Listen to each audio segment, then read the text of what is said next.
అందరికీ నమస్కారం అండి. ఈరోజు మనం పెబ్బిలి హైమావతి గారు రచించిన సాయం అనే ఓ చక్కటి కథను విందాం.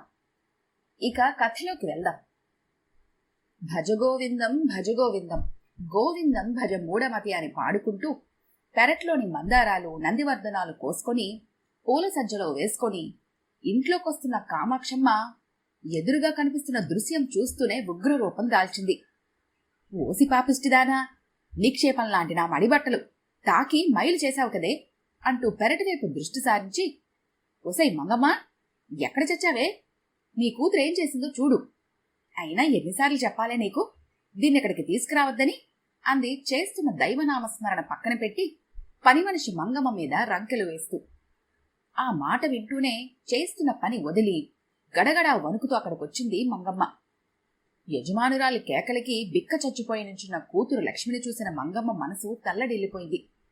అయినా యజమానురాలిని శాంతింపజేసేందుకు కూతురు వీపు మీద ఒక దెబ్బ వేసి, ఎందుకీ నా ప్రాణాలు తీస్తావు?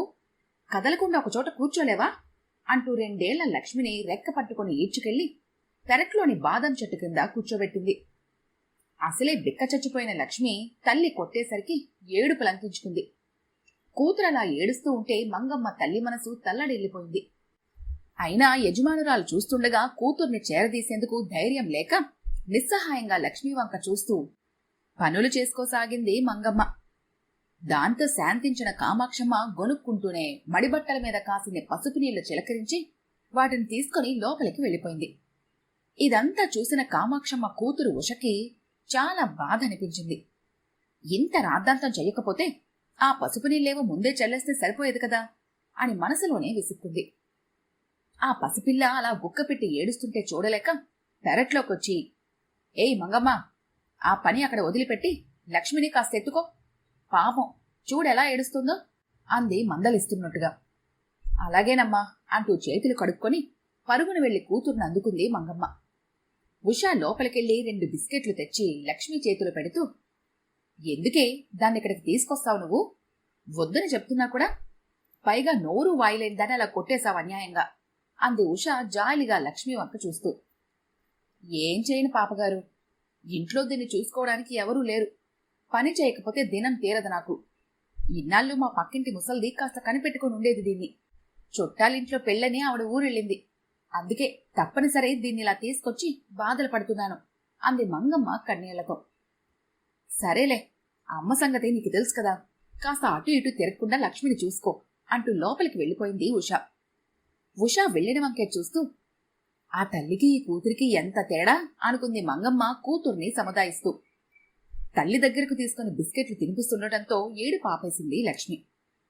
శంకరం ఆఫీస్ నుండి వచ్చేసరికి సునీత రీడింగ్ చైర్లో కూర్చొని సీరియస్ గా రాసుకుంటోంది. భార్యను ఆ భంగిమలో చూడటంతోనే శంకరం గుండెలు బేజారెత్తిపోయాయి.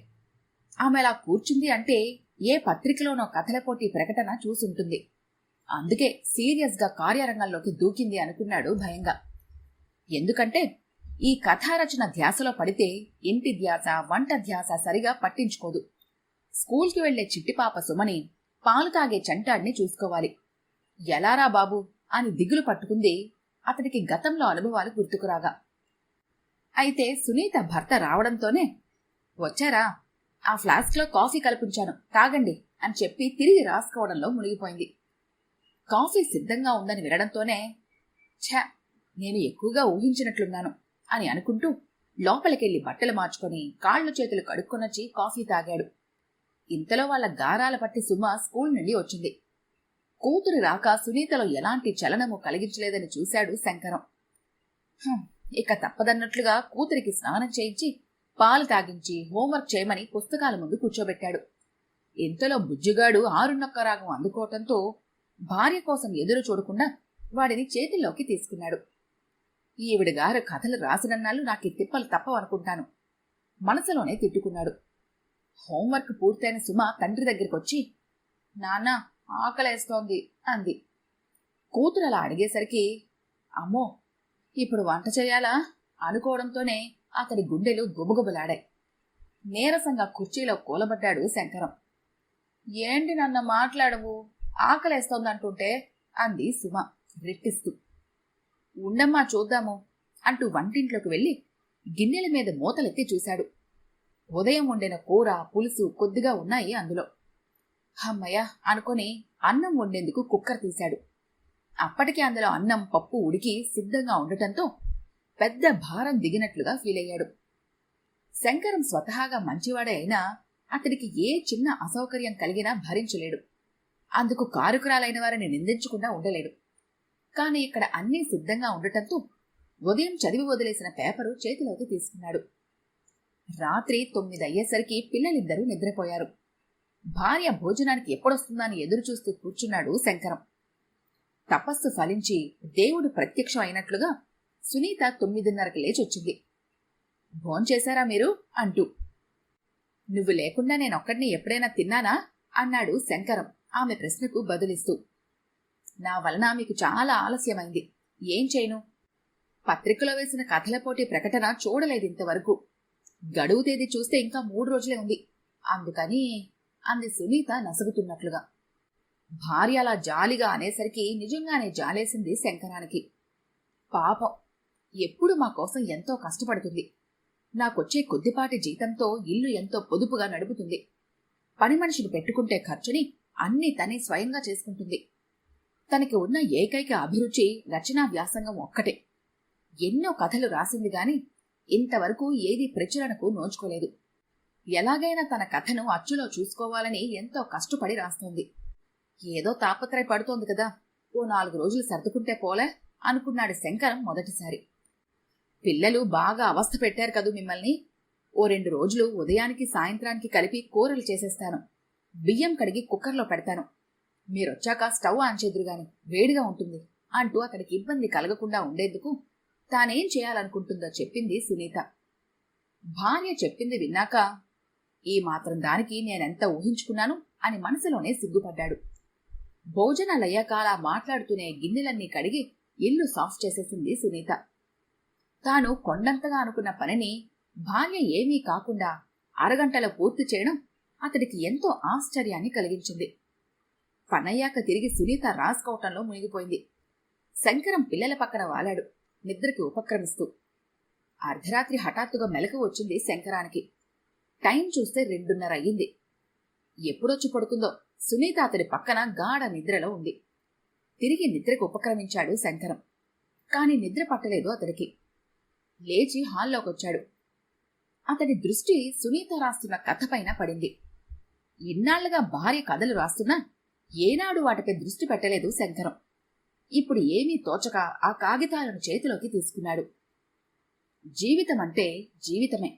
అది అందమైన కళ కాదు, అద్భుతమైన సినిమా కూడా కాదు. కాకపోతే దాన్ని అందంగా మలుచుకోవటం గాని, చిందరవందర చేసుకోవటం గాని ఏదైనా మన చేతిలోనే ఉంది. చాలామంది అనుకుంటూ ఉంటారు, తమను మించిన మంచివాళ్లు, తెలివైన వాళ్లు, గొప్పవాళ్లు ఈ లోకంలో ఎవరు ఉండరని. వాళ్లు ఇతరులకు ఏ చిన్న సాయం చేసినా ఏదో పెద్ద ఘనకార్యం సాధించినట్లుగా పదే పదే అందరికీ గొప్పగా చెప్పుకుంటారే తప్ప తమకు ఆ శక్తినిచ్చిన పైవాడిని కొంచెం కూడా స్మరించరు. అదంతా తమ ప్రతిభేనని మురిసిపోతూ ఉంటారు. అలాంటి కోవకు చెందుతుంది మీనాక్షి కూడా. ముష్టివాడికి రూపాయి దానం చెయ్యాలన్నా పబ్లిసిటీ ఉంటేగాని చేయదు. క్లబ్బుల ద్వారా వారికి వీరికి చీరలు వగైరా దానమిస్తున్నట్లుగా ఫోటోలకి ఫోజులిస్తుంటుందే గాని కళ్ళెదుట చలికి వణుకుతున్న మధుసలికి ఒక చింకి పాత ఇవ్వడం లాంటి ఏ సాయము చెయ్యదు ఆమె. ఇలా కథని ఎత్తుకున్న సునీత ఇలాంటి వారి ప్రవృత్తి ఏ విధంగా ఉంటుందో వర్ణిస్తూ రోడ్డు మీద యాక్సిడెంట్ అయి రక్తపు మడుగుల్లో ఉన్న బాలికను పట్టించుకోకుండా మహిళా మండలి మీటింగ్కు వెళ్లి దయగూర్చి దాతృత్వం గూర్చి అనర్గళంగా ఉపన్యాసమిచ్చి ఇంటికొస్తుంది. తీరా ఇంటికొచ్చేసరికి తాము రోడ్డు మీద ఎవరో అని వదిలేసింది తన కన్న కూతురనే నిజం తెలిసి ఆమె గుండెలు అవసిపోతాయి. మృత్యువుతో పోరాడుతున్న కూతుర్ని చూసి కడలిలా పొంగుతుంది దుఃఖం ఆమెలో. ఎవరో పుణ్యాత్ములు తన బిడ్డను హాస్పిటల్లో చేర్చి ప్రాణాలు కాపాడారని తెలిసి కృతజ్ఞతతో తడిసి ముద్దవుతుంది. ఈ సంఘటనలో ఆమెలో మార్పొచ్చి అహంభావం విడిచిపెట్టి అందరితో మంచిగా ఉండటం మొదలెడుతుంది.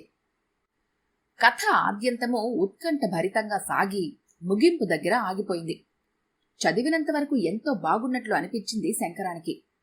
చదివిన కాగితాలన్నింటినీ జాగ్రత్తగా సరిదొచ్చి పడుకున్నాడు. అమ్మగారు, రాత్రి నుండి పిల్లదానికి ఒకటే జ్వరమమ్మా. సందు చివర డాక్టర్ గారి దగ్గరికి వెళితే లాభం లేదు, చాలా డేంజర్గా ఉంది. పెద్ద డాక్టర్ గారి దగ్గరికి తీసుకెళ్లిపోవాలి అన్నారమ్మా. చేతిలో సుత్తే సిల్లిగవ్వలేదు, పిల్ల సుత్తే మూసిన కన్ను తెరవడం లేదు. మీరే ఎలాగన్నా ఈ కట్టం గట్టెక్కించాలమ్మా.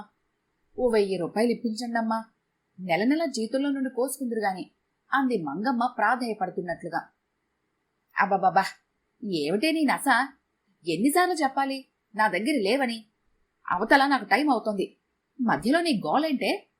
కావాలంటే ఓ 10 రూపాయలు ఇస్తాను, మెడికల్ షాప్కెళ్ళి ఏదో ఒక మాత్ర తెచ్చి మింగించు.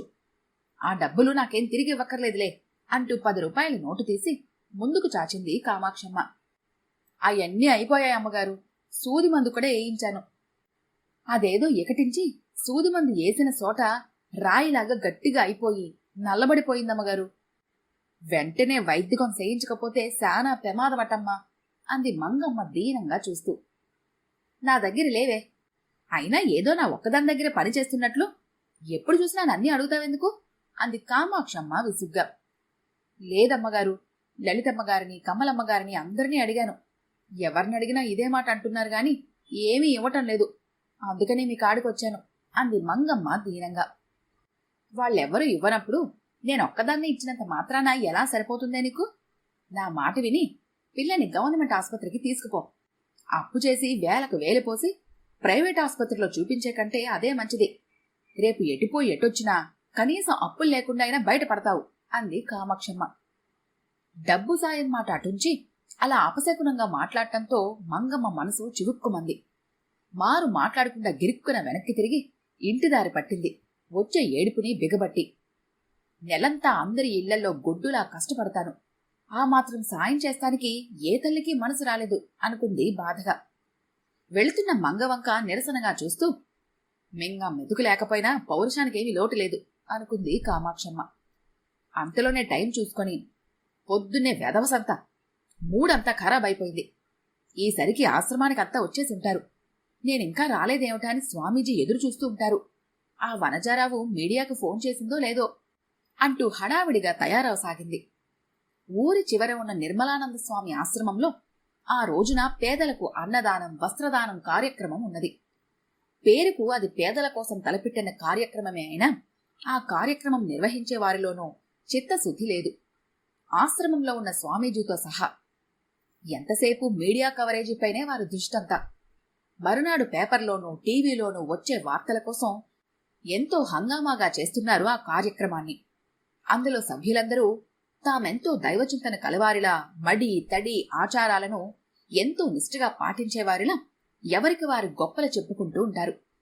ఆ పైన మానవసేవే మాధవసేవ అంటూ తామెంతో మానవతావాదుల్లాగా దీనులకు తమ ఆశ్రమం ద్వారా ఎంతో సేవ చేస్తున్నట్లుగా పబ్లిసిటీ ఇస్తారు. నిజానికి ఆకలితో అలమటించే పని మనిషికి పట్టెడన్నం పెట్టేందుకు ఎవ్వరికీ చేయరాదు. నడి రోడ్డు మీద మనిషి ప్రాణాపాయంలో ఉండి గిలిగిలా కొట్టుకుంటున్నా మనకెందుకు లేనిపోని రిస్కు అనుకొని తప్పుకుపోతారే గాని సాయం చేయగలిగిన శక్తి, అవకాశం తమకి ఉన్నా కూడా చేయరు. అదే టీవీల్లోనూ పేపర్లోనూ పబ్లిసిటీ ఉంటుందంటే మాత్రం పోటీలు పడి సేవా కార్యక్రమాలు మాత్రం చేసేస్తారంతా. అందుకే మంగమ్మ కన్నీళ్లు కామాక్షమ్మను ఏమాత్రం కదిలించలేదు. ఉరుకులు పరుగులతో ఆశ్రమానికి బయలుదేరింది. ఆ సమయంలో ఆమె కూతురు ఉషగాని ఇంట్లో ఉండి ఉంటే తప్పక మంగమ్మకు ఎంతో కొంత సాయం చేసి ఉండేది. ఉష ఇంటి దగ్గర లేకపోవటం మంగమ్మ దురదృష్టం. మర్నాడు శంకరం ఆఫీస్కు, పాప స్కూల్కు వెళ్ళాక చెంటాడని నిద్రపుచ్చి తిరిగి కాగితాలు ముందేసుకుని కూర్చుంది సునీత. ఎలాగైనా ఈరోజు కథ పూర్తి చేసి ఫేర్ చేసి పోస్టు చేయాలని నిర్ణయించుకుంది ఆమె. ఇంతలో గొల్లుమంటూ ఏడుపులు వినిపించటంతో దిగ్గున లేచి వీధిలోకి వచ్చింది సునీత. ఎదురింటి మంగమ్మ తన 4 ఏళ్ల పాపను ఒడిలో పెట్టుకుని హృదయ విదారకంగా ఏడుస్తోంది. మంగమ్మ భర్త చంద్రయ్య నిస్సహాయంగా భార్య వైపు, కూతురు వైపు చూస్తూ కూర్చున్నాడు, భుజం మీద తుండుతో కళ్ళొత్తుకుంటూ. గబగబా సునీత అక్కడికి వెళ్లి, ఏం జరిగింది మంగమ్మ అని అడిగింది. ఏం చెప్పమంటారు అమ్మగారు, వారం రోజుల క్రితం మా లక్ష్మికి జ్వరం వచ్చింది. ఈ వీధి చివరనున్న డాక్టర్ బాబు దగ్గరికి తీసుకెళ్లాను. ఆయన సూది మందేశాడు. అప్పుడు కొంచెం జ్వరం తగ్గినట్టు అనిపించింది. గాని మర్నాటికి సూది మందేసిన చోట నల్లగా కమిలిపోయిందమ్మగారు. ఏటిలాగైంది అని ఆ బాబుని అడిగితే తానేసిన సూదిమందు చాలా పవర్ అయిందని, అందుకే ఇలాగయిందన్నాడు. నేను నిజమే అనుకున్నాను. మరో 100 అయిపోయింది. పిల్ల నొప్పిగుందని నిన్నటి నుండి ఒకటే ఏడుపు. రాత్రి నుండి జ్వరంతో ఒళ్ళు పేలిపోతుందమ్మా. పిల్ల చూస్తే వచ్చి ఊపిరి పోయే ఊపిరిగా ఉందమ్మా. ఆ డాక్టర్ బాబు దగ్గరికి తీసుకెళ్తే నా వల్ల కాదనేసిండు. పెద్ద డాక్టర్ దగ్గరికి తీసుకెళ్లాలంటే కనీసం 1000 రూపాయలన్నా కావాలా. 4 ఇళ్లలో పాస్ పని చేసుకుంటే గాని పొట్ట గడవందాన్ని. 1000 రూపాయలు ఎక్కడి నుండి తేవాలా అంది మంగమ్మ ఏడుస్తూ. మా ఓనర్ని కూడా కాలా ఏళ్లా పడి బతిమాలాను. లేదంటే లేదని తెగేసి చెప్పాడు. ఇప్పుడు ఏటి చెయ్యాలా? చూస్తూ చూస్తూ పిల్లను చెప్పుకోవడం తప్ప అన్నాడు చంద్రయ్య బాధగా. ఆ వీధిలో అన్నీ పక్కా ఇల్లే. చంద్రయ్య వాళ్ళున్నదొకటే పూరి గుడిసె. అందులో 4 వాటాల వాళ్ళుంటారు. అందరూ కూలి పనులు చేసుకునేవారే. ఆ ఇంటి ఓనర్కి ఇల్లు కట్టే ఉద్దేశం లేదు. స్థలానికి మంచి ధర వస్తే అపార్ట్మెంట్కి ఇచ్చేయాలని అతడి ఆలోచన. ఈలోగా ఖాళీగా ఉంచడం ఎందుకని దానిలో కమ్మలిల్లు కట్టి 4 వాటాల కింద అద్దెకిచ్చాడు. అందులో ఉన్నవాళ్లందరూ చంద్రయ్య లాంటి వాళ్లే గనక ఆ చుట్టుపక్కల వాళ్లందరికీ పని మనుషుల కొరత లేకుండా పోయింది. మంగమ్మ సునీత వాళ్ళింట్లో పని చెయ్యకపోయినా ఆమె కూతురు లక్ష్మి నడకలు నేర్చి మాటలొచ్చిన దగ్గర నుండి దాని వచ్చి రాని మాటలు విని ఎంతో ముచ్చటపడిన సునీత అప్పుడప్పుడు దాని చేతిలో బిస్కెట్లు చాక్లెట్లు పెడుతూ ఉంటుంది. ఆ పైన తన కూతురికి పొట్టైన బట్టలు లక్ష్మికి వేయమని ఇస్తుంది. మంగమ్మ కూడా సునీత వాళ్ళింట్లో మిగిలిన కూర పులుసు పట్టుకుని వెళ్తూ ఉంటుంది. బంతిలా తిరుగుతూ చిలక పలుకులతో అందరినీ అలరిస్తూ తిరిగే లక్ష్మి అలా అచేతనంగా పడి ఉండటంతో సునీత కళ్ళు అప్రయత్నంగా చెమ్మగిల్లాయి. మంచి డాక్టర్కు చూపించుకోలేని వారి అసహాయతకు జాలిపడాలో, చేతావాతాగాని వైద్యం చేసి పిల్ల ప్రాణాల మీదకు తెచ్చిన వీధి చివరన ఉన్న ఆర్ఎంపీ డాక్టర్ మీద కోపం తెచ్చుకోవాలో అర్థం కాలేదు ఆమెకి. అందరిళ్లలోనూ ఒళ్ళు దాచుకోకుండా ఏ పని చెప్పినా కిమ్మనకుండా చేసే మంగమ్మకు తలో 200 ఇచ్చినా ఈ ఆపద గడిచిపోతుంది కదా అనుకుంది. ఆ మాటే అడిగింది సునీత మంగమ్మని. అడిగానమ్మా, ఎవరినడిగినా లేదని ఒకటే మాట తప్ప ఎవరు 1 రూపాయి ఇలేదమ్మా అంది మంగమ్మ కన్నీళ్లతో. ఒక కాకి చస్తే 100 కాకులు వాలి వాటి సానుభూతిని ప్రకటిస్తాయి. కాని బుద్ధి వివేకం ఉన్న మనుషులు తోటి మనిషి ప్రాణాపాయంలో ఉంటే మాకెందుకు అని ఎలా ఊరుకుంటారో అర్థం కాలేదు సునీతకు. వెంటనే ఇది ఆలోచనకు సమయం కాదనుకున్న సునీత, చంద్రయ్య నువ్వెళ్ళి ఆటో తీసుకురా, నేనింటికి వెళ్లి డబ్బులు తెస్తాను అంటూ గబగబా ఇంట్లోకి నడిచింది. ఎన్నాళ్లుగానో తిరుపతి వెళ్దామని ప్లాన్ చేస్తున్న సునీత ఆ ప్రయాణం కోసమని నెలకింత అని విడిగా తీసి పెడుతుంది. గబగబా బీరువా తెరిచి ఆ డబ్బు లెక్క పెట్టింది. 2400 రూపాయలున్నాయి. వాటిని తీసి పర్సులో పెట్టుకుని చంటి పిల్లాటిని తీసి భుజాన వేసుకుని ఇంటికి తాళం వేసి వీధిలోకి వచ్చింది. ఈలోగా చంద్రయ్య ఆటో తీసుకొచ్చాడు. లక్ష్మిని తీసుకుని ముగ్గురు ఆటో ఎక్కారు. తరచూ తాము వెళ్లే డాక్టర్ అడ్రస్ చెప్పి అక్కడికి పోనీయమంది సునీత ఆటోని. లక్ష్మి కండిషన్ చూసి వెంటనే అడ్మిట్ చేసుకున్నారు డాక్టర్ గారు. సునీత వాళ్ళ ఆర్థిక పరిస్థితి అంతా వివరించి, ఎలాగైనా పాపను కాపాడండి డాక్టర్ అంటూ తాను తెచ్చిన డబ్బులు డాక్టర్ ముందు ఉంచింది. నోనో, మీకేమీ కాని పాప కోసం అంత శ్రమ తీసుకొని ఆ పాపని ఇక్కడికి తీసుకొచ్చారు. డాక్టర్నైనా నేను ఆ మాత్రం సర్వీస్ చేయలేనా? నాకు మీరేం ఫీజు ఇవ్వనక్కర్లేదు. ఇక్కడ లేని మెడిసిన్స్ ఏవైనా కొనవలసి ఉంటే వాటికి వినియోగించండి ఆ డబ్బును అన్నారు డాక్టర్ గారు. అది కాదు సార్ అని ఇంకేదో చెప్పబోతున్న సునీతను గోడ మీదున్న స్లోగన్ చూడమని సైగ చేశాడు. వెంటనే సునీత వాటిని చూసింది. Service to humanity is service to God. ప్రార్థించే పెదవుల కన్నా సాయం చేసే చేతులు మిన్నా అంటూ చదివి డాక్టర్ గారి వైపు చూసింది సునీత. డబ్బు కోసం పిల్ల ప్రాణాల మీదకు తెచ్చిన ఆర్ఎంపీ డాక్టర్కు ఇతడికి హస్తిమ సకాంతరాల తేడా ఉంది అనుకుంది సునీత. ప్రశంసగా చూస్తూ ఉండిపోయింది అతడి వైపు. చదివారు కదా స్లోగన్లు, ఇక డబ్బు మాట ఎత్తకండి నా దగ్గర. ఇంకాస్తుంటే చెయ్యి మొత్తం సెప్టిక్ అయిపోవడమే కాదు, ప్రాణాలు కూడా పోయేవి అన్నారు ఆయన. మంగమ్మ, చంద్రయ్య డాక్టర్ గారి కాళ్ల మీద పడిపోయారు. చదువు సంధ్య లేనోళ్ళం బాబయ్య, పని చేసుకుంటే గాని పొట్ట గడవనోళ్ళం. ఏదో 10 రూపాయలిస్తే సూది మందేస్తారు, తగ్గిపోతుందని ఆ డాక్టర్ బాబు దగ్గరికి వెళ్ళాము. ఆయన ఇంత కొంప ముంచుతాడని కనుక్కోలేకపోయాము అన్నాడు చంద్రయ్య చేతులు నలుపుకుంటూ. సరే సరే, స్టోర్కెళ్ళి ఈ మందులు తీసుకురండి, నేనిమ్మన్నానని చెప్పండి, దానికి మీరేమీ డబ్బులు కట్టనక్కర్లేదు అంటూ చీటీ రాసిచ్చి స్టోర్స్కు తీసుకెళ్లమని ఆయాను పిలిచి చెప్పారు ఆయన. మంగమ్మకు తోడుగా అక్కడే ఉండిపోయింది సునీత.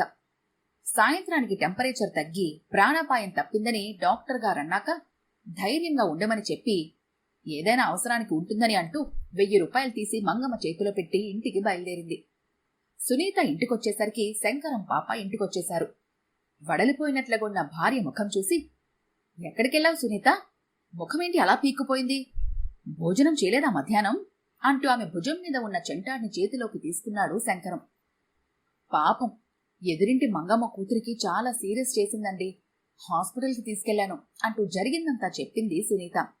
భార్య చెప్పిందంతా వినడంతోనే ఆర్ద్రమైంది అతడి హృదయం. ఎన్నో నెలలుగా తిరుపతి వెళ్లాలని భార్య ఆశపడుతున్న విషయం అతడికి తెలియంది కాదు.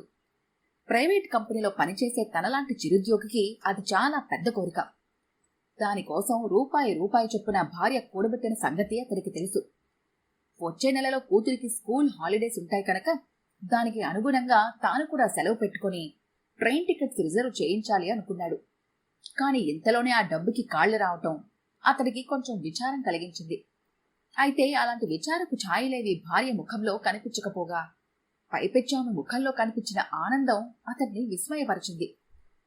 దేవుడి దర్శనానికి ఇవాళ కాకపోతే రేపైనా వెళ్తాము. ఆ డబ్బుతో ఒక పసిదాని ప్రాణం కాపాడానన్న తృప్తి ఆమె కళ్ళల్లో కదలాటంతో అభిమానంగా భార్య భుజం మీద చెయ్యవేసి నొక్కాడు. ఆ తర్వాత నీరసంగా కుర్చీలో వాలిపోయిన భార్య చేతికి వేడివేడి కాఫీ అందించాడు. ఆ పక్కనే భార్య సగం రాసి వదిలేసిన కథను చూసి, కథ పంపేందుకు రేపే ఆఖరి రోజు అనుకుంటాను అన్నాడు శంకరం. పోనిస్తురు, ఇప్పుడు కథ పంపకపోతే ఏమైంది? ఏదో ఆతృత కొద్దీ రాస్తున్నానే కాని నా కథకి ఎప్పుడైనా బహుమతి వచ్చిందా? కనీసం అచ్చైనా అయిందా? అయినా ఈ రోజు కలిగిన తృప్తి ముందు కథ పంపలేదన్న విషయం చాలా చిన్న విషయంగా అనిపించింది. నాకేం బాధగా లేదు. కథ ఈ పోటీకి కాకపోతే మరో పోటీకి పంపుతాను. కాని ఆ పసిదాని ప్రాణం పోతే మళ్లీ రాదుగా అంది సునీత నవ్వేస్తూ. భార్య మాటలు విన్న శంకరం అవాక్కయ్యాడు.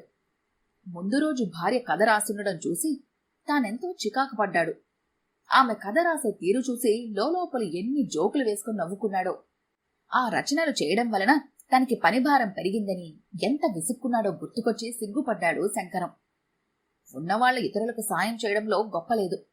కాని తానెంతో కాలంగా ఎదురుచూసిన తీర్థయాత్ర కోసం దాచిన డబ్బును నిస్సంకోచంగా ఆమె ఇచ్చిన తీరు, దాంతోపాటు కథల కోసం ఆమె పడే తపనను పక్కన పెట్టి ఆ కాలాన్ని కూడా తనకేమీ కాని పసిదాని కోసం వెచ్చించడం అతన్ని ఎంతో అబ్బురపరిచింది.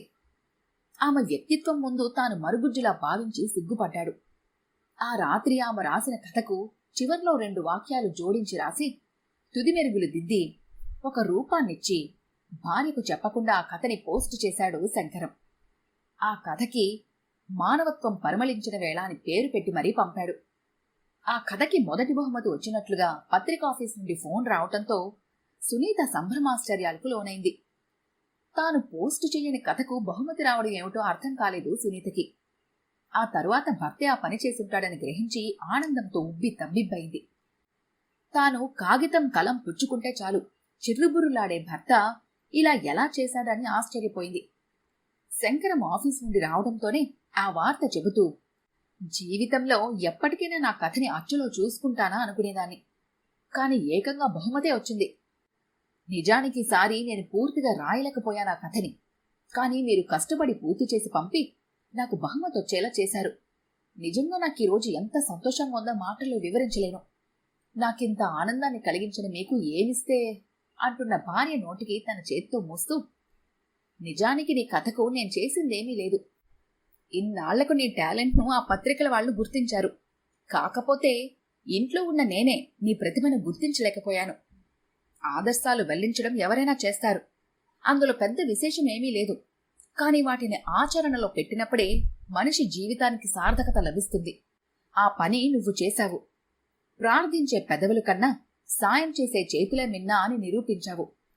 తీర్థయాత్ర వదులుకొని ఒక పసిదాని ప్రాణాన్ని కాపాడి ఆ పేదవాళ్లకి కడుపు సౌకం లేకుండా చేశావు అన్నాడు శంకరం ప్రేమగా భార్య చెయ్యి అందుకొని దగ్గరకు తీసుకుంటూ. ఈ కథ కనుక మీకు నచ్చినట్లయితే లైక్ చేయండి, షేర్ చేయండి. మరిన్ని ఇంట్రెస్టింగ్ కథల కోసం మా ఛానల్ని తప్పకుండా సబ్స్క్రైబ్ చేసుకోండి.